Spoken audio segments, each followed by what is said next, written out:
반갑습니다. 성재준입니다. 말도 많고 탈도 많았던 국민의힘 전당대회가 끝이 나면서 이제 우리가 새로운 또 시대를 맞이하게 되는데요. 여기서 우리가 생각해 봐야 되는 중요한 포인트가 몇 가지가 있습니다. 물론 이제 뭐 정치인들 같은 경우는 예상이 됐던 것처럼 선거 결과가 나오고 나면 어떻게 합니까? 아이, 수고하셨다. 뭐 박수를 치면서 뭐 앞으로 응원하겠다. 뭐 하하호호 웃으면서 그렇게 또 사진 찍지 않습니까? 특히나 지난번에 전당대회 기간 동안에도 원희룡이가 제가 봤을 때 완전히 그 소시오패스 같은 그런 경향을 보였다고 보는데 정작 이제 그 원희룡의 와이프분께서는 이재명을 보고서 소시오패스 경향이 있다라고 해서 논란이 되지 않았습니까? 이참에 뭔가 원희룡 후보 같은 경우도 좀 비슷한 맥락에서 우리가 봐야 되는 거 아닌가?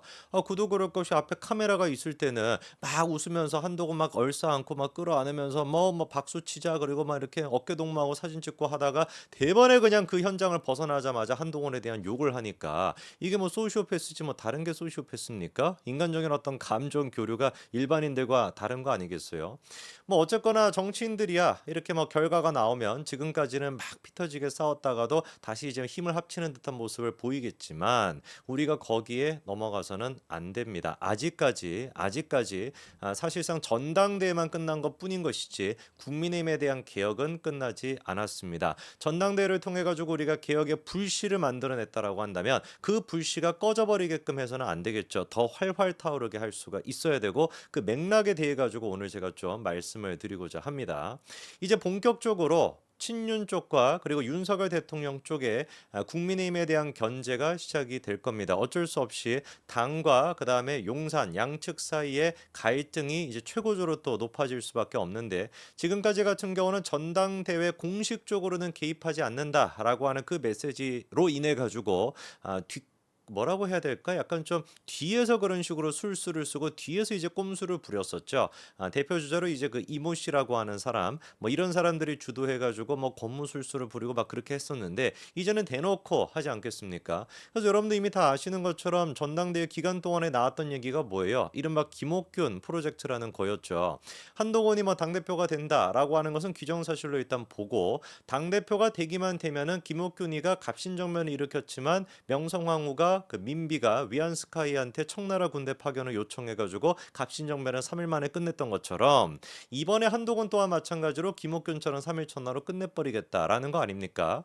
그럼 뭐 자연스럽게 질문이 들기는 드네요. 민비는 누구를 지칭하는 것이고 위안스카이는 누구를 지칭하는 것인지 혼자 자력으로는 국회의원까지는 그래도 한다라고 해도 당대표나 국민들과 당원들의 어떤 민심을 얻을 수 없는 사람. 그래서 외부의 힘, 권력을 가지고 있는 외부의 힘을 끌어들여야지만 그래야지 자기의 정치적인 생명을 연장시킬 수 있는 사람이 민비로 통칭이 될 텐데 그 사람이 누군지는 영상을 보시는 분들이 더 잘 아실 것 같습니다. 자, 그래서 김옥균 프로젝트 같은 얘기가 나왔던 것처럼 이제 본격적으로 용산에 국민의힘에 대한 견제가 이루어질 겁니다. 이런 점에서 우리가 몇 가지 포인트를 짚어볼 게 있는데요. 첫 번째 같은 경우는 전당대회 바로 전날 이 전당대회 직전에 제일 논란이 됐던 게 뭐였습니까? 이른바 패스트트랙과 관련된 논란이었죠. 자유한국당 시절에 당시 이제 그 원내대표가 나경원 대표였고 나경원 대표를 필두로 해가지고 자유한국당 의원들이 막으려고 했던 것이 뭐 국회 선진화법부터 시작해가지고 그다음에 이제 뭐 선거를 이제 그 뭐 비례대표제 같은 거를 바꾸는 것부터 시작해가지고 공수처 이런 것들을 당시 민주당이 패스트트랙에 올려가지고 통과시키려고 하지 않았습니까? 그거를 이제 막기 위해 가지고 이루어졌었고 그 과정에서 이제 또 국회 선진화법 때문에 그렇게 이제 기소가 됐던 사람들이 있고 지금도 재판을 받고 있는 사람이 있습니다. 그 중에 한 사람이 나경원 의원인데 나경원 의원이 본인의 어떤 그 공소를 취소해 달라라고 한동훈 법무부 장관을 만나가지고 요청을 했었다라는 거죠. 그 부분에 대해 가지고 이게 사적인 요청이냐 아니면 공적인 요청이냐 이런 논란이 있었지만 적어도 토론 동안에 한동훈이 보여줬던 단호박 같이 내로 말을 끊었던 거를 생각해 본다면은 나경원 후보가 그때 당시 의원이었을 때, 그 의원이 아니었을 때 한동훈한테 공소 취소를 요청해 달라고 했었을 때는 본인에 대한 공소 취소만 얘기했을 가능성이 높아 보입니다. 그게 아니고서야 토론 생방송 동안에 한동훈이 끝까지 그렇게 그거는 사적인 요청이었다라고 얘기하지는 않겠죠. 그래서 이거에 대한 논란이 있어가지고 막판 전당대회 직전에 패스트트랙 만찬이라고 하는 거를 했었습니다. 모르시는 분들이 많을 것 같은데 뭐 그런 거를 했었어요. 그래서 이제 그 자리에 원희룡, 윤상현 두 사람에 사람이 참석을 했습니다. 당연히 한동훈은 안 갔죠. 그러니까 이때부터 이미 3대 1이었던 게 뭐 명명백백하게 이루어졌던 겁니다. 눈에 띄는 거는 현역 국회의원들이 얼마나 거기에 갔을까 이게 중요하잖아요. 왜냐면 패스트트래크 논란을 가지고 국회의원들이 모여 있는 단톡방에서 한동훈에 대한 규탄 목소리가 높아졌다 뭐다 뭐 별의별 얘기들이 많이 나왔으니까 정말로 그 여론이 현실이었다라고 한다면은 나경원이 주최를 했었던 이런 패스트트랙 만찬에 대해 가지고 많은 국민의 의원들이 따라가야 되는 거 아니겠습니까? 놀랍게도 그런데 누가 갔는지를 보니까 이만희, 곽성도, 민경욱 등 10명이에요. 등 10명이라고 하는 거는 그나마 국민들한테 알려져 있는 이름이 이만희, 곽상도, 민경욱 세 사람이란 얘기인데 세 사람 중에서 현역 의원은 누구밖에 없습니까? 이만희밖에 없어요.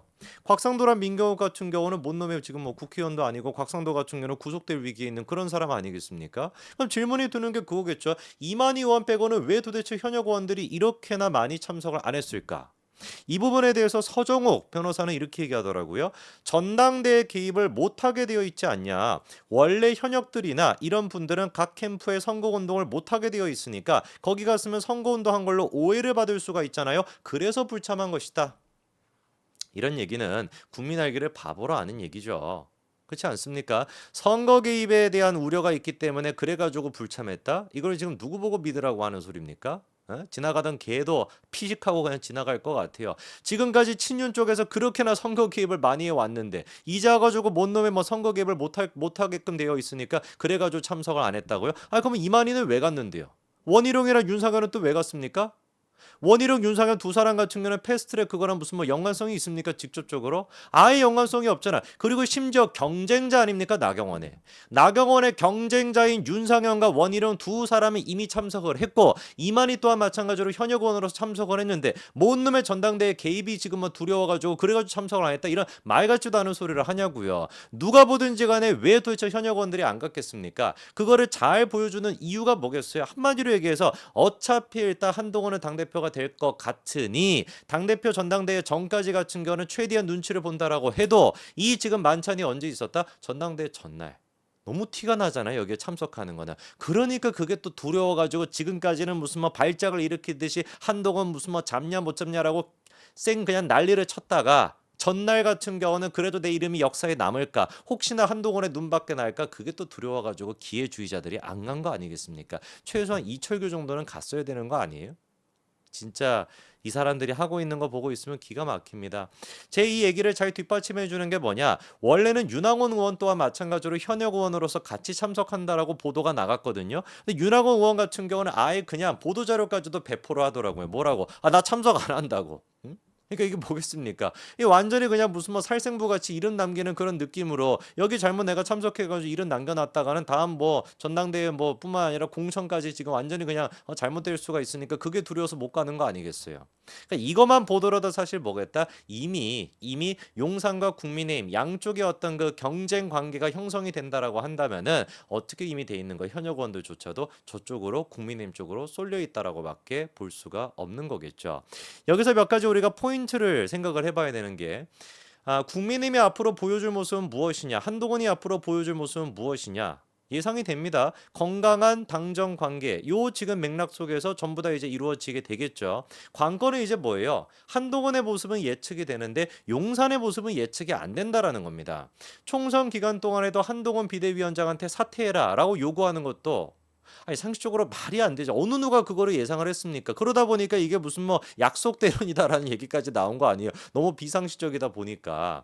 그러면 이번에 같은 경우는 또 어떤 식으로 용산이 비상식적인 모습을 보여줄까? 그게 사실 관건의 포인트라는 겁니다. 김옥균 프로젝트부터 시작해가지고 이미 원희룡과 나경원 같은 사람들은 전당대회 기간 동안에도 선을 넘어다 한참 넘는 모습들을 보여줬으니 전당대회가 끝난 마당에 이제는 뭐 눈치 볼 것도 없다. 그냥 완전히 그냥 개딸같이 그런 말도 안 되는 공격들을 퍼붓지 않겠습니까? 이모부가 20년 동안 만나보지 못했던 이모부가 좌파니까 한동훈도 좌파다라고 하는 기상천외한 얘기를 뛰어넘는 수많은 또 얘기들이 앞으로 쏟아져 나오겠죠. 특히나 이제 관전 포인트가 되는 것이 김건희 여사의 이번에 검찰 조사 이 문제에 대해 가지고 어떤 입장이 나올 거냐 요게 이제 중요한 것인데 아시는 것처럼 이제 비공개 제3의 장소에서 이제 소환 조사가 있지 않았습니까?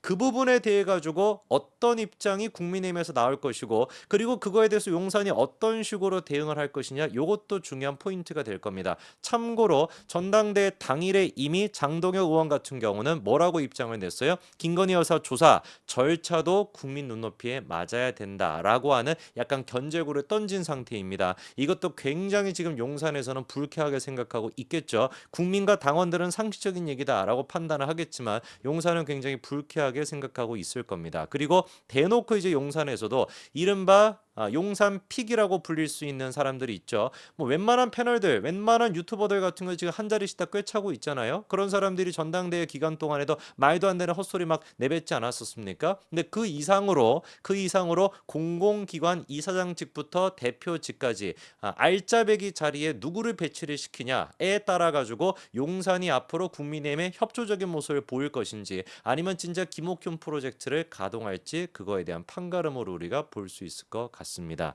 지금쯤 됐었을 때는 상식적으로 국민 눈높이 당원들의 눈높이에 맞는 모습을 보여주고 변화해야 되는데 지금까지 걸어왔던 과정을 생각해 본다면 그거는 정말 쉽지 않아 보이고 지금에라도 제발 좀 상식적인 모습을 보여줬으면 좋겠습니다. 여기까지 말씀드리겠습니다. 감사합니다.